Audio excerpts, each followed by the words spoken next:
you want to talk about. It is our promise that we will do our best to stand inside your vortex and call you this way. And if you are too far from the vortex, you won't hear us. We'll just annoy you. So we won't call you forward at all. If you're too far from the vortex, it will be annoying for you and annoying for everyone who's listening in. So as we're reaching around the room for you, if you have something that you want to talk about and we feel that you are in the vicinity of the vortex where there is a possibility of bringing you in relatively easily, those are the conversations that we will have today. We want you to understand that if you are somewhere on this emotional scale where fear and anger and depression are on the far removed end of resistance, and love and appreciation and friskiness are on the other end, where depression and fear indicate your feeling of powerlessness, and joy and love and appreciation indicate your feeling of empowerment, on this emotional scale with all of the emotions in between, the doorway to this vibrational vortex that we are talking about is somewhere between hope and belief. So if you're in the range there, then it's easy to call you in.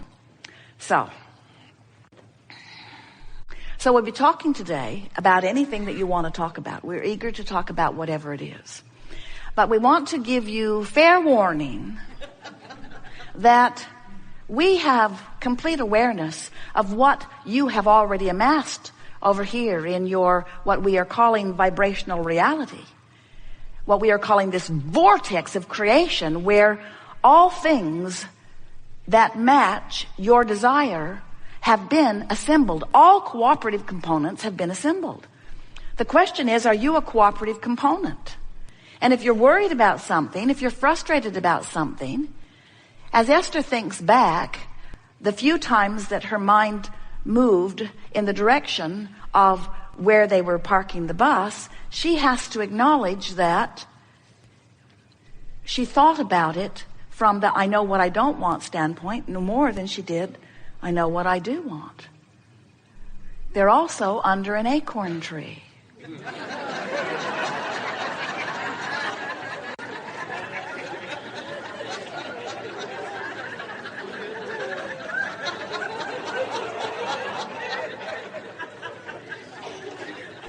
More machine gun fire.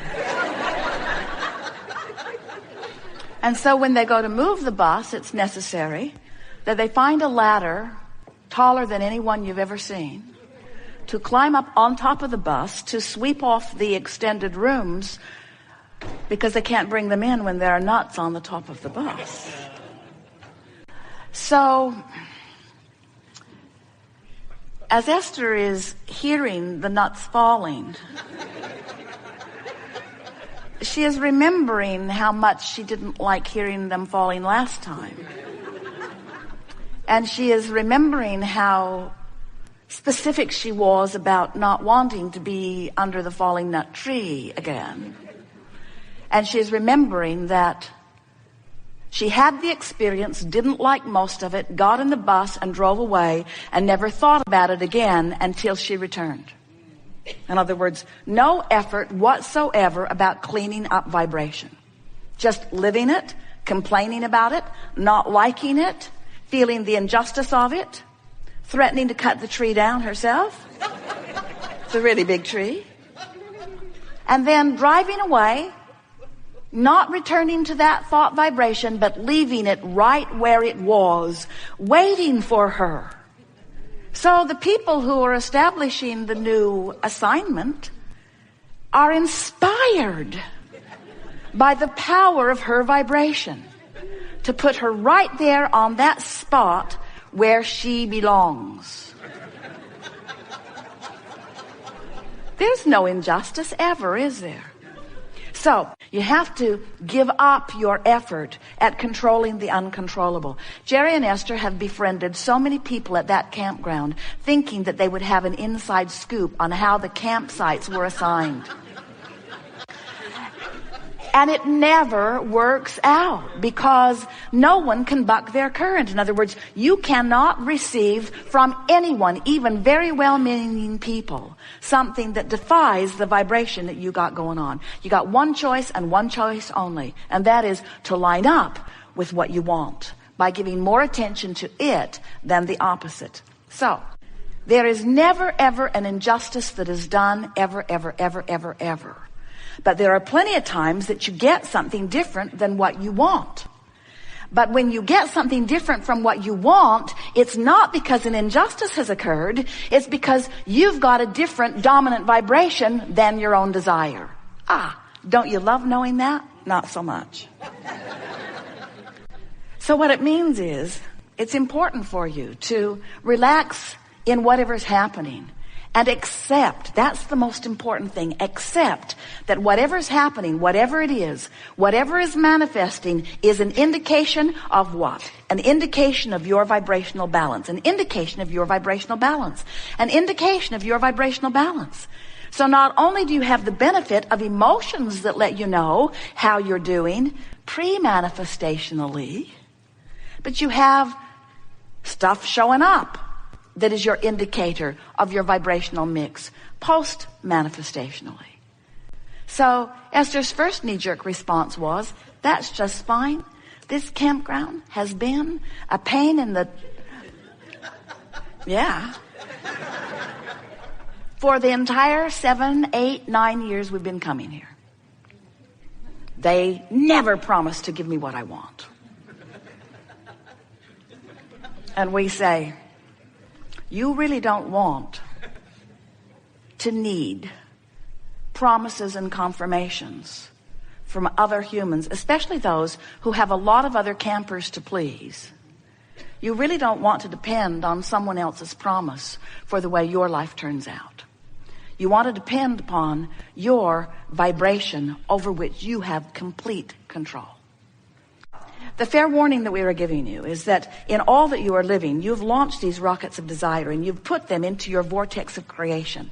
And they are being tended by the larger part of you. They stand as present tense. And this is the thing that we really want you to hear. What you have launched forward, when you know what you don't want, you know what you do want, even though you're speaking of what you don't want, the equal and opposite desire goes forward. And the source within you rides that rocket of desire and holds that spot. That's what the evolution of all species is about. That's why life gets better and better and better for all beings, for all consciousness at all times.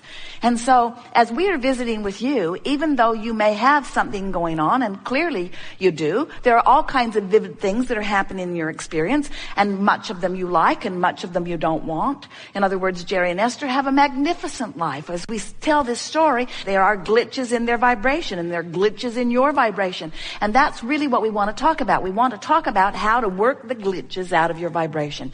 How to bring yourself consciously into alignment with what you really want and who you really are. Because there is the way you gain control of your experience. A lot of times, the negative emotion you feel feels like it's someone else's doing. They're doing that to me. Esther made a reservation at one of the places that they like to park their bus in the Boston vicinity. Makes them months in advance and specifically requests specific places to be because they have a really big bus. It's long and it's tall and it wants 50 amps. They tried it once on 30 amps and it freaked out. In the night, all of the breakers went boom, boom, boom, boom, boom, boom, boom, boom, boom, boom, boom, boom, boom. They thought they were being assaulted by machine gun fire. And then 14 things never worked again. And while they have all been repaired, now they are back in the same place. And the woman says, we only have a 30 amp site for you. And Esther said, I want to hurt you.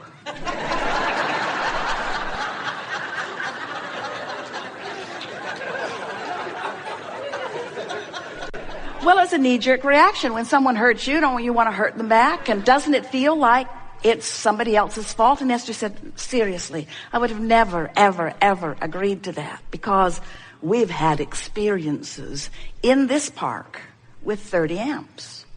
And the woman said, well, we record every phone call. And Esther said, that's good for me because I know that I requested with great specifics a 50 amp site. And so they dug up the recording. It was really interesting because In 14 different ways, Esther specifically acknowledged how important it was that they have 50 amps. But in one small, unheard by Esther sentence, the woman had said, sometimes we cannot guarantee because someone may get there before you do and take the power from your pole. Only she didn't say it in that much specific. She just said, well, I've got you on a 50 amp site and blah, blah, blah, blah, blah.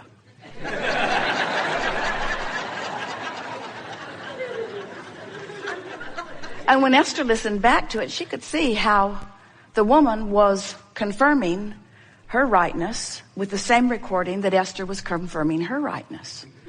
How can we both know that we're right? Now what we're getting at is, so you're offering vibration all over the place, and that's what we call creating by default. You're doing it because you can't help but do it, but you're not doing it deliberately.